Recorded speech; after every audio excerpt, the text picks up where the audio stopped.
নারীদের অধিকার নিয়ে কথা বলেছেন।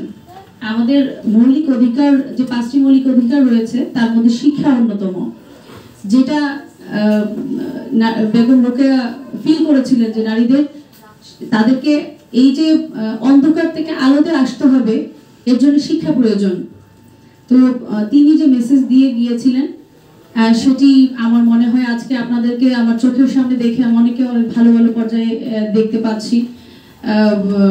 আমি বলবো যে আমাদের মহিলা বিষয়ক কর্মকর্তা আছেন, আমাদের বিগত সময়ে আমরা দেখেছি আমাদের কিন্তু জেলা প্রশাসক হিসেবে বেশ অনেক, কিন্তু 1920-21 সালের দিকে সেই মতিচুর অবরোধ বাসিনী সুলতানার স্বপ্ন আপনি যেমনটাই বলেন না কেন, সেখানে প্রত্যেকটা জায়গাতেই তিনি কিন্তু ওই সমাজে নারীদের যে পিছিয়ে রাখার যে প্রবণতা এবং সমাজে যে ট্যাবু, এটা কিন্তু তিনি লেখনের মাধ্যম দিয়ে ফুটিয়ে তুলেছেন। এবং তিনি শুধুমাত্র লেখনের মাধ্যম দিয়ে ফুটিয়ে তুলেননি, তিনি কিন্তু একজন ভালো সংগঠকও ছিলেন।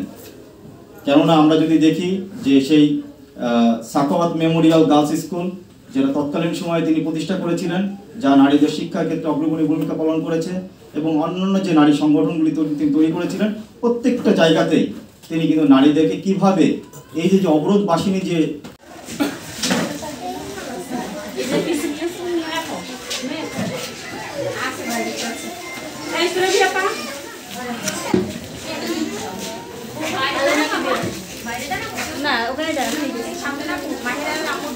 হয়েছিল, যেটা যথাযোগ্য মর্যাদায় সারা দেশেই পালিত হচ্ছে।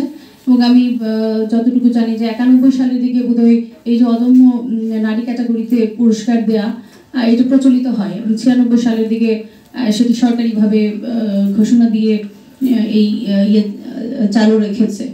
তো যারা স্বীকৃতি পেয়েছেন বা যারা পাননি, প্রত্যেকেরই কিন্তু সমাজে অবদান রয়েছে।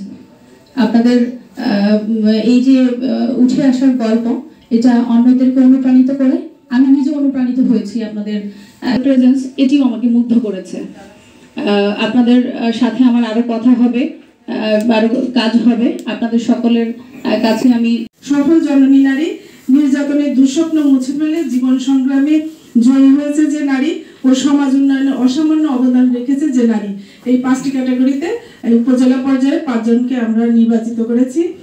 আর যার উদ্দেশ্যে আসলে আজকের এই অনুষ্ঠানটি পরিচালিত হচ্ছে, সেই বেগম রোকেয়া সাখাওয়াত সম্পর্কে কিছু বলছি।